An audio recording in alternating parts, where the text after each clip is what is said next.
салом бинандагони азиз, ҳаводорони ютуб канали рӯзномаи ҷумҳурият.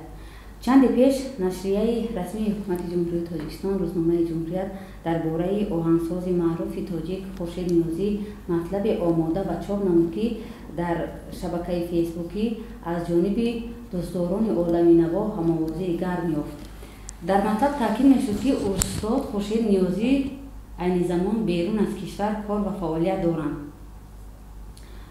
ва дар ҳамин ҳол баъзеҳо дар шарҳи матлаб навиштанд, ки Хуршед Ниёзӣ ҳоло дар кишвар ҳастанд ва мо низ қавл додем, ки агар устод дар кишвар бошанд, бо эшон барои бинандагони ютуб канали рӯзномаи ҷумҳурият ва дӯстдорони олами наво як суҳбати видеоӣ манзур медорем. Ва инак Хуршед Ниёзӣ бо даъвати мо меҳмони барномаи мо шуданд. Хуш омадед устод. Ташаккур, ки даъвати мо пазируфтед.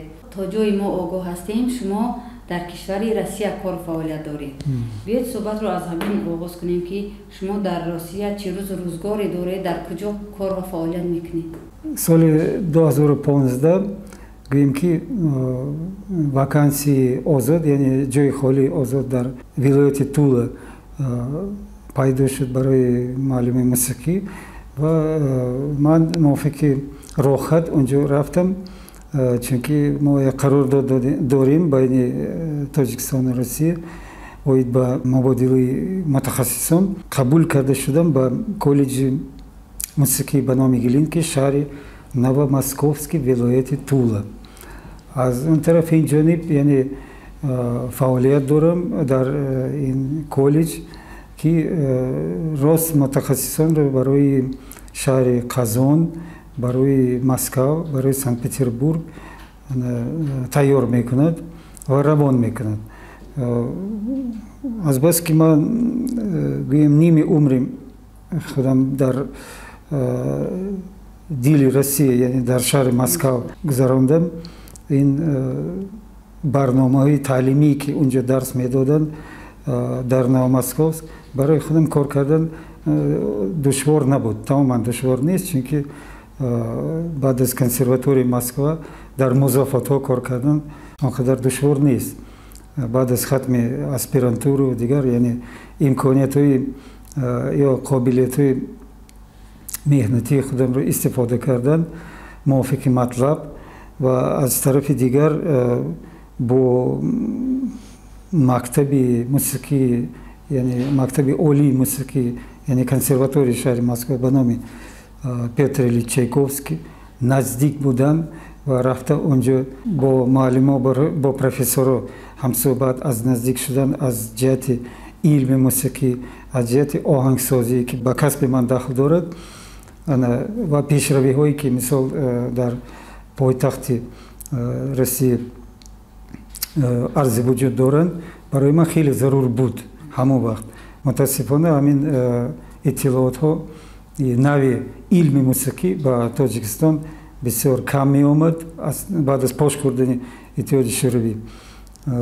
ва то ин ҷониб ман дар шаҳри Новомосков зиндагӣ мекунам ва бо Москва фаъолияти зич дорам. он шаҳри Новомосковск, ман онҷо рафтам, дар борааш филми маснадӣ, яъне ҳуҷҷатиро навиштам ва пешкаш кардам ба мири шаҳри Новомосковск барои 90-солагии шаҳр, ба муносибати 90-солагӣ гирифтан масъалаи зисти маро, зисти доимии маро ҳал кардам. Мир, ки махфуз шуд ин мусиқӣ. ҳам суруд дорам дар бораи Новомосковск, эстрадӣ дар дохили филм ва титраҳо навиштаму дигар. ҳамин яъне як ҳадияи дигар, он маҳсулоте, ки мисол ман меҳнат кардам. Агарчи дар Москва кор мекунед, аммо барои илми мусиқии Тоҷикистон сахт мезод. дуруст, кор кардан аз болои илми мусиқӣ ва илми мусиқии тоҷик махсус ман дар Душанбе сар карда будам. як умр гӯем, ки мақолаҳо менавиштам, тарҷума мекардам, хусусан мақолаҳо дар бораи Зиёдулло Шаҳидӣ, дар бораи Толиб Шаҳидӣ ба русӣ будан ва тарҷума карда дар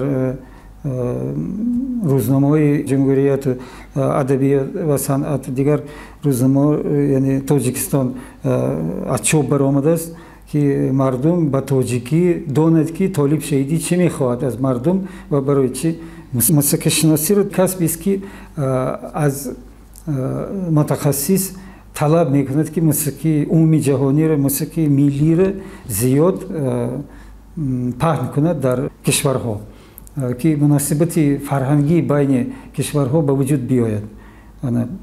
دوم اینکه علم کار کرده برایت این وظیفه اساسی موسیقی شناس می باشد. توسط مقاله های علمی، توسط ترجمه های مثل کتاب های قدیمی تاجیکی. با این مناسبت ما یک کتابی پیدا کردم، کتاب موسیقی کبیر ابو نصر فارابی که با عصر 10 تعلق دارد و ترجمه کردم با روسی و با تاجیکی. این خیلی وقت گرفته بود. این کار بسیار پرمشقت است. این کار شما در تاجیکستان انجام دادید و یا بله، با پیشنهاد کردم با اکادمی یعنی سن پترزبورگ. هنوز وقتی فعالیت در تاجیکستان. بله، علم من از اینجا سر شده بود.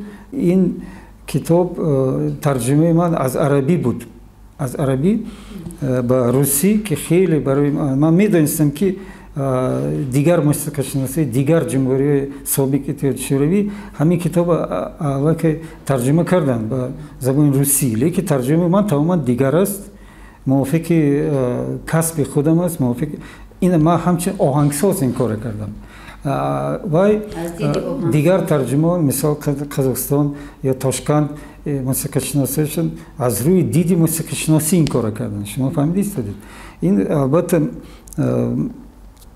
یک سهمی بود برای پیشرفت علم روسیه. باز یک چند مقاله دیگر درباره خود کتاب نوشتم و درباره یعنی فارابی همچنین موسیقی نواز.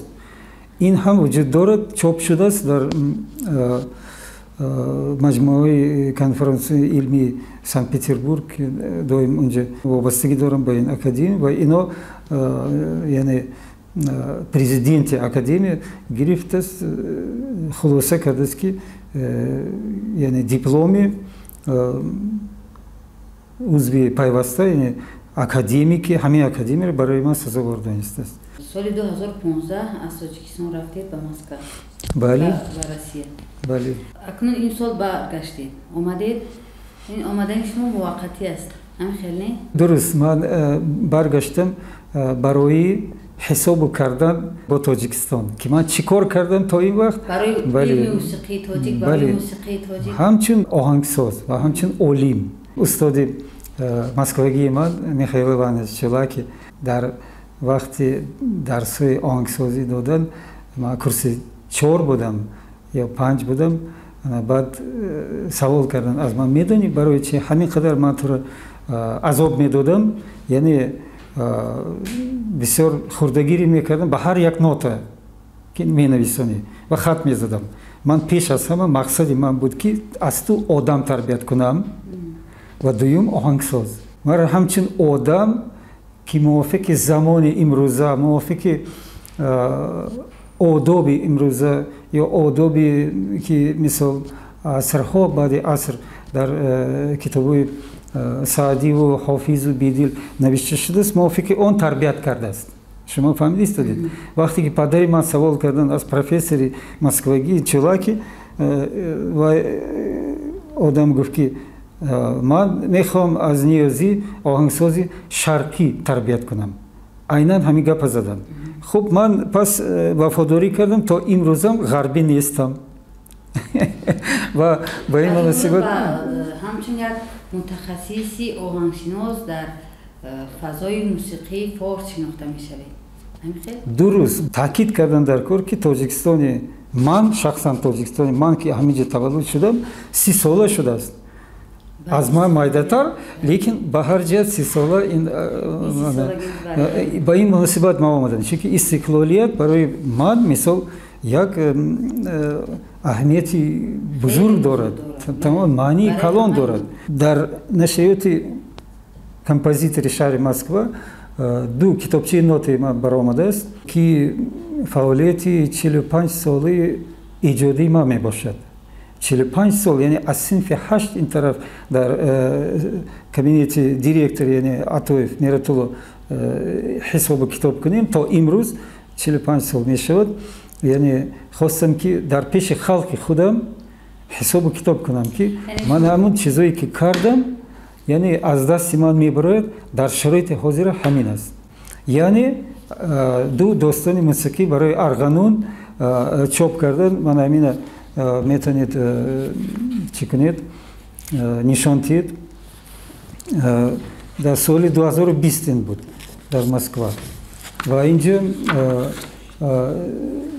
کم و بیش درباره خود اثر معلومات آورده شده است. سهم من در موسیقی ارغنونی تاجیکستان در کدام درجه می باشد. و این کتاب را شما بخشیدید به دلبر ولامتزاده؟ بله اینجا مخصوص نوشته شده است که بخشیده شده است یعنی دوستان. من اینجا چی نویگری در آن ما میدونیم تصنیفش ما خیلی پیشتر ایجاد کرده بودیم. درست اینجا نوشته شده سال 1985. این بعد از یک سال بعد از ختم کنسرواتوری مسکو اومدم اینجا و دانشکده صنعت. همین چیز همون وقت برآمده است در شکل کتاب. بله چاپ فقط در سال 2020 چاپ شده است. یعنی چی گفتنیم اولین بار من در همین تصنیف بعد از اون بعد دویم دوستان گردون نام دارد که با باربد بخشیدم. پایها ما میدونیم دست ها و پای ها می نوازم در ارغنون. پای ها به مثال دست ها یعنی تست نواختن سر کردن در داستان تصنیف. این در یگان جا شما نمیبینید، در اثرهای بخ نمیبینید، در بوکس خود نیست. مثل اینکه دست ها پای ها تست نواخته تواند. این من گذراندم از حد زیاد. گفتن این چخیل نواختن میشه به حد دشوار، ولی نواختن در مسکو. البته اجرا کنندگان نواختن. این دیگرگونی بود. بله این کتابی که شما در دست دارید فراهنگای سعودی نام دارد. من این کلمه فراهنگ در لغت ها تاجیکی من ندیدم نیست. چیزی که بالاتر از آهنگ می باشد. وقتی کتاب تاجیکان خونده برآمدم خصوصا باب ها درباره فرهنگ موسیقی خلق ما و شما، اونجا مکتوبای سعودی را یافتم و اون عکس مکتوبای سعودی که مثال دسترس عالم بابا جان غفور شده بود، یعنی نام همین کتابچه نوت از اونجا برآمده است. فهمیدید؟ یعنی الهام یعنی غذا گرفتم از کتاب تاجیکان. بله که در روسی میگن ابرتانا ساگدیسکی ابرتانا، در انگلیسی میشه The Super Tones of Sogdiana. زادگاه خودتون رو دوشنبه رو تاجیکستان رو چگونه دریافتید استاد؟ دوشنبه برای من یک رمز است، رمزی تربیت خودم، رمزی به وایه رسیدن خودم. میفرایم از این زینه‌پای هواپیما و خاک تاجیکستان. البته شما ممکن چیز ناز احساس میکنید، دل آدم تپ تپ میکند، اشک میریزه، چون که این وطن خودم است. قرار است باز برگردید به روسیه؟ برعکس قرار است که باز برگردم به تاجیکستان. بالاخره من آرزوی برگشت به وطن دارم. البته استاد شما امروز موسیقی کسبی تاجیک رو چگونه ارزیابی میکنید؟ 2 هفته که مثال من در دوشنبه حاضر هستم، همین قید کردنیم که البته کاری مؤسسه تعلیمی سایه فرهنگ و صنعت خیلی پیش رفته است. یکمش این که بسیاریش از تعمیر برآمدن، خیلی تعمیر خوشرو شده است. زمینه مادی خیلی پیش رفته است. بله چی در کنسرواتوری و مکتبای پامیر، مکتبای کولوب. من این نزدیکی گذاشتم از پیشداری اکادمی فرهنگستان علوم تاجیکستان. دیدم سیمپوزیوم بین المللی گذرانده بخشیده به 170 سالگی موسیقی نوازی مشهوری تاجیک خواجه عبدالعزیز سمرقندی. این برای ما البته یک چیزی نو است. این پیشروی است به فکرم برای تاجیکستان. استاد شما گفتید که برمیگردید به وطن، برمیگردید به تاجیکستان. برگردید استاد، جای شما در فضای علم موسیقی تاجیک خالی است استاد. кӯшиш мекунам ҳатман биёям.